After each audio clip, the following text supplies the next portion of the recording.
ഇരിക്കണ കത്തിച്ചിട്ടുണ്ടെങ്കിൽ ഇരിക്കണ.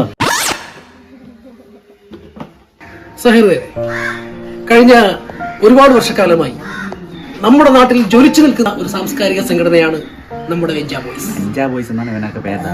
ജ്വലിക്കല്ലോ, കൂട്ടിയിട്ട് കത്തിക്കല്ലേ ചെയ്യും. അവിടെ ചെറിയാൻ ചേട്ടൻ വല്ല അഭിപ്രായം അല്ല ചെറിയാൻ ചേട്ടൻ എന്തെങ്കിലും അഭിപ്രായം ഉണ്ടോ? ചേട്ടാ, നിങ്ങൾ ആ സ്മാർട്ട് ബോയ്സ് ക്ലബ്ബായിട്ട് ഉടക്കി പിരിഞ്ഞതുകൊണ്ട് മാത്രമാണ് നമ്മൾ ഇവിടെ അഭയം തന്നത്. അഭയോ?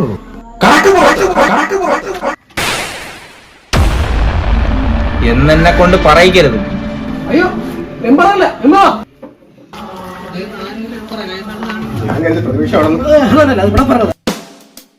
അപ്പോ നമ്മുടെ ക്ലബിന്റെ വിഷുദിനവുമായി ബന്ധപ്പെട്ട വിശദാംശങ്ങൾ പറയാൻ ആദരണീയനായ മെമ്പറിനെ ക്ഷണിക്കുന്നതിന് മുമ്പായി സെക്രട്ടറി ചന്തുവിനെ ക്ഷണിക്കുന്നു.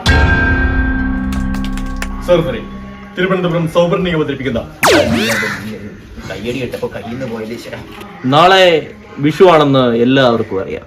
അതുകൊണ്ട് തന്നെ ഈ വർഷത്തെ വിഷു ആഘോഷം അതിഗംഭീരമാക്കാനാണ് വെഞ്ചാ ബോയ്സ് തീരുമാനിച്ചിരിക്കുന്നത്. ഇതിന്റെ ഉദ്ഘാടനം നിർവഹിക്കുന്നതിന് വേണ്ടി നിങ്ങളുടെ മെമ്പർ കോണാത്ത് മരണനെ അല്ല കോണാത്ത് രമണനെ എനിക്ക് കൊള്ളുന്ന മെമ്പറെന്ന് പരിചയപ്പെടുത്തി എന്തായാലും നന്നായി.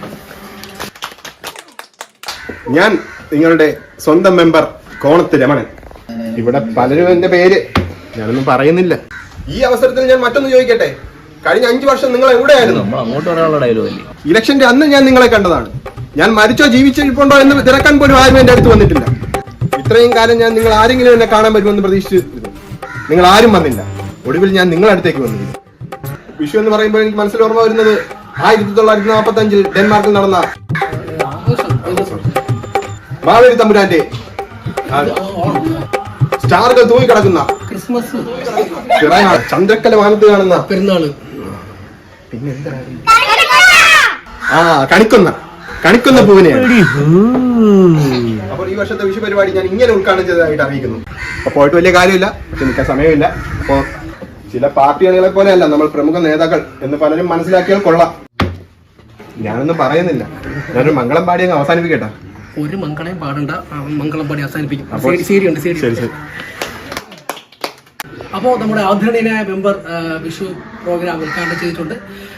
ഈ വിഷുവിനെ നമ്മുടെ പ്ലാൻ എന്ന് പറയുന്നത് ഇവിടുന്ന് ഒരു കൃഷ്ണവേഷം കെട്ടി എല്ലാ വീട്ടിലും ചെന്ന് രാവിലെ കണി കാണിക്കുക എന്നുള്ളതാണ്. അത് മാത്രമല്ല, ഒരു വലിയ സർപ്രൈസ് കൂടി നമ്മളെ കാത്തിരിക്കുന്നുണ്ട്.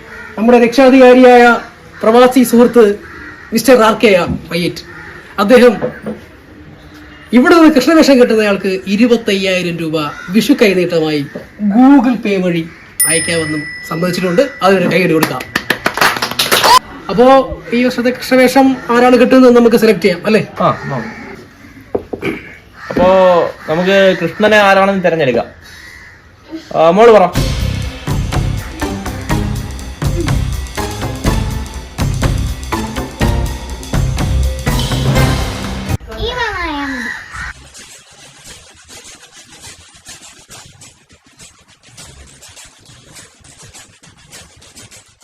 ബാക്കിയുള്ള അഭിപ്രായം കൂടെ നോക്കാം അല്ലേ? അതായിരിക്കും നല്ലത്. എന്റെ വിലയേറിയ അഭിപ്രായത്തിൽ ചന്തു മതി കേട്ടോ. ചന്ദോമൻ മതി. ചന്തുവാമനല്ല മക്കളെ, ചന്തിയാമൻ. ചന്ദോമൻ മതി. ചന്ദോമൻ. ഓക്കെ. അപ്പൊ എല്ലാവരുടെയും അഭിപ്രായത്തെ മാനിച്ചുകൊണ്ട് ഈ വർഷത്തെ കൃഷ്ണനായിട്ട് ചന്തു മതി. 25,000 രൂപയുടെ അവകാശി. അപ്പൊ ശരി, മീറ്റിംഗ് വെച്ചുകൊണ്ടിരിക്കുന്നു. എന്റെ കാര്യം ഒരു സെക്രട്ടറി പ്രസിഡന്റ്. ഞാൻ കൃഷ്ണനായാലും ഇവിടെ ആരും കൃഷ്ണനാണോ? എല്ലാത്തിനും ഞാൻ ഒരു കാര്യം പറയട്ടെ. സത്യസന്ധമായിട്ട് ഞാൻ ഒരു കാര്യം പറയാം. ഇവിടെ ശരിക്കും കൃഷ്ണനാ വേണ്ടത് നീയാണ്. ഓ, ഞാൻ തന്നെ കൃഷ്ണൻ. അതിലിപ്പോ ആർക്കാണ് ഇഷ്ടക്കുറവ്? ഇത് അവന് ഇഷ്ടമായിട്ടില്ല. അങ്ങനെ നമുക്ക് വിഷു തകർക്കണം, അത്രേ ഉള്ളൂ. നീ കൃഷ്ണനായ ഈ പരിപാടി തകർക്കണം അവൻ എന്നോട് പറഞ്ഞു. നിനക്ക് കൃഷ്ണനാവാനുള്ള ലുക്കില്ലെന്നാണ് അവൻ പറയണം. അവന്റെ ലുക്കിന് എന്ത് കുഴപ്പം? ഒരു കുഴപ്പമില്ല, പൊടിയെ കൊണ്ടല്ലോ കൃഷ്ണനാവാ മതി. ബെസ്റ്റ്. ലോകത്ത് എവിടെയാണ് പൊടിമീശ വെച്ചുള്ള കൃഷ്ണൻ ഉള്ളത്? നിനക്ക് മീശയില്ല, നീയാണ് കറക്റ്റ്. അവൻ തന്നെ ബെസ്റ്റ്. അവന് മീശയില്ലല്ലോ, ലുക്ക് കറക്റ്റ് ആയില്ലേ? ബെസ്റ്റ്. ബംഗാളി കൃഷ്ണവേഷം കെട്ടിയണക്ക് ഇരിക്കില്ലേ, അവൻ കെട്ടിയ നീയാ ബെസ്റ്റ്. നിനക്ക് മുടിയൊക്കെ ഉണ്ടല്ലോ, ആ മുടിയൊക്കെ വെച്ച് പിന്നെ ഒരു മയിൽപ്പീട് വെച്ചാൽ ഓക്കെ.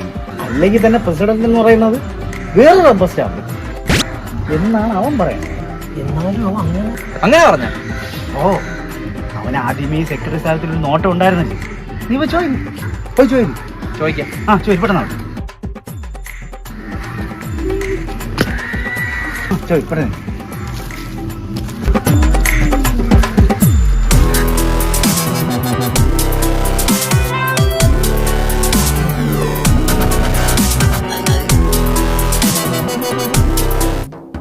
കടൽ കാറ്റിൻ നെഞ്ചിൽ കടലായി വളർന്ന സ്നേഹമുറങ്ങി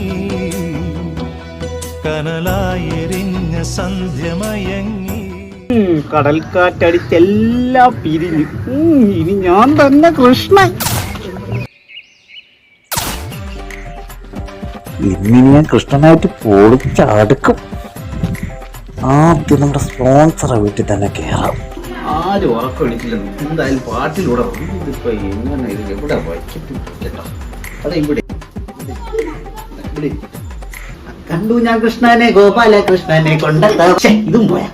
കണ്ടു ഞാൻ കൃഷ്ണനെ ഗോപാലകൃഷ്ണനെ കൊണ്ടെത്താ വർണ്ണനെ കവർണ്ണനെ. ആ കണ്ടു ഞാൻ കൃഷ്ണനെ ഗോപാലകൃഷ്ണനെ വർണ്ണനെ കവർണ്ണനെ. ആ കണ്ടു ഞാൻ കൃഷ്ണനെ ഗോപാലകൃഷ്ണനെ. എന്നാ മനസ്സിലായില്ലേ? ആണ്ട കൃഷ്ണൻ ആണ്ട കിരീടം മക്കളെ കണിയാണെങ്കിൽ വന്നെയാണ്. അതിന് ഞാനല്ലേ കൃഷ്ണൻ. അതാണ് കൃഷ്ണൻ. അത് കണ്ണൻ കണ്ണൻ കണ്ണൻ, അത് കണ്ണൻ കണ്ണൻ കണ്ണൻ.